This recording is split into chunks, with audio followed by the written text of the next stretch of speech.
So here we have for review a Jordan 9 powder blue. This is my first pair of Jordan 9s, and it's quite nice to actually have a pair after all these years in hand, just to see what it's like.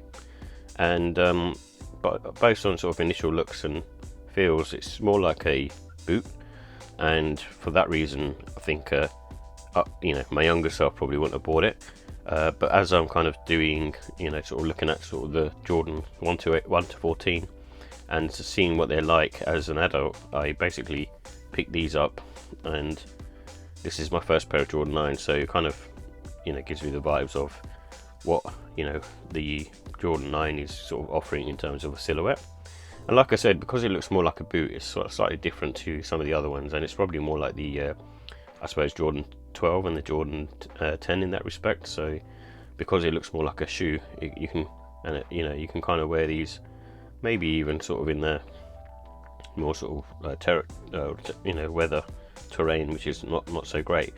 However, obviously this being a white colorway, you have to be a bit careful.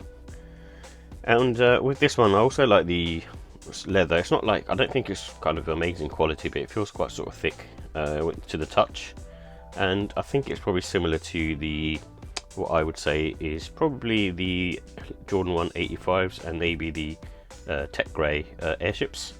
It feels kind of like that, but I don't think it would be as premium as those, but it does feel kind of similar to that really, and feels quite sort of stiff and firm. And what I also big fan of anyway is the inner sock liner that you get, and that's one of my sort of things that I really like. It's a bit awkward to put on in this particular trainer because the ankle collars aren't as forgiving as on a Jordan 7 and even the Jordan 8. So when you put your sort of foot in this, you have to be a bit careful. You have to really sort of basically pull this, on this quite a bit to get your foot in. And that's probably the reason why I went sort of half size up, just to have that sort of extra bit of space. But what I found is with the sock on, my toe kind of comes to about there, so I could have went true to size and fine.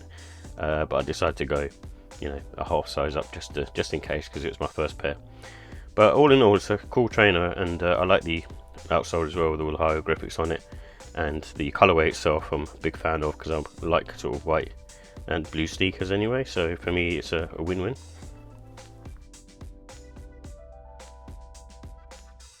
So here are the details for the Air Jordan 9 powder blue. It comes in a white, powder blue and black colorway.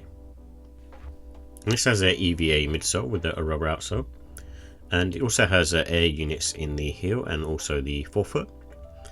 And this also has a dynamic fit neoprene sock liner, and it's made up of all leather materials, and the price is £190. So with the comfort and sizing, I feel like these ones are on the medium to firm side, and I can feel a bit of give in there. It's because of mainly the air units that are in there in the forefoot and the also in the heel. And like I say, it feels quite nice on foot, and even though it feels like a heavy shoe, it still doesn't feel that way. And the insole in there isn't too great, but it still works, and it's quite sort of plush, and also the inner sock liner also helps with the comfort. And this also has great support around the arch because it's one of the newer Jordan retro models. And I would say probably the wearing time for this is kind of around the 4 to 8 hours, because you have to get the leather to sort of soften in sort of areas such as a forefoot, and also around sort of the ankle collar.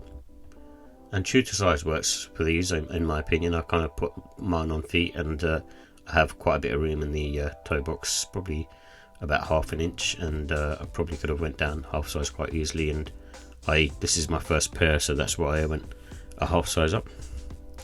And I'd say the grip is good. I don't think it's as good as some of the other pairs because it's got the sort of hieroglyphic type design on the outsole. It's not one of those ones where it's using sort of herringbone or sort of a proven traction pattern. So with the look and style, I like the OG powder blue colour blocking. It looks really nice and quite sort of simple, and then you've got the stitch details around the medial and lateral side of the sneaker. And then it also, to me, looks like a trail shoe or a boot, so similar to something like a Timberland. And for that reason, you kind of want to wear them maybe sort of spring, autumn, winter time. And I think they're kind of more sort of casual wear really. I won't really be dressing these up smart. You couldn't really wear it with a shirt, in my opinion, but you could, wear it with a nice sort of jumper and some nice jeans, for example, and it would work fine. And I think the black laces that come with it, but you can also try blue, because obviously the blue on there, and white would definitely work. So with the final thoughts, I like the OG powder blue colour blocking. It's nice and simple and clean, and should be one to sort of wear quite easily with other sort of outfits. And the leather on this is good quality. I won't say it's amazing, but it's quite similar to the 85 highs, and for that reason they'll probably take a bit of time to sort of wear in as well. And I do like the neoprene sock liner. I'm a fan of it personally. It's a bit awkward to put on, but it's still quite cool. And in terms of cons, I think the cost is £190, which is really on the high side for a Jordan 9. And they are sort of awkward to put on, like I say, it's mainly because of the sock liner and the ankle collar being quite sort of rigid, I suppose. But once you get your foot into it, it does feel nice on foot. And it feels slightly on the heavy side, but you don't feel it too much, but it does feel like more of a boot type vibe. So with the ratings, I give the look and style for this a 4 out of 5.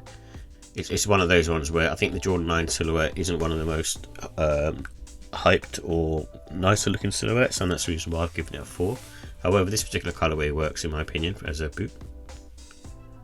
And the comfort, I give it a 4. I don't think it's as bad as some of the other sort of Jordan silhouettes, so it does feel nice on foot. Like I said, it was a little bit clunky, but at the same time it does feel a very sort of comfortable shoe, I guess, if you will, like, rather than being a sneaker. And the quality, I give that a 4 out of 5. It's got some nice sort of leather on there, and it's built pretty well. I noticed a few glue stains and a bit odd stitching here and there, but other than that, it's nice. And the pricing, I give that a 4 out of 5. It's one of those ones where it's just priced too high for, especially being a Jordan 9, which isn't a popular silhouette. So again, retros in general are just priced high. But overall, I'll give it a 4 out of 5. It's a solid sneaker, and if you don't have a Jordan 9, then it's one definitely worth getting, or waiting for the olives to come out, because that one looks even more like a boot that you can sort of wear autumn winter time. But both pairs are look nice, but they're not the top of the range Jordan silhouettes in my opinion.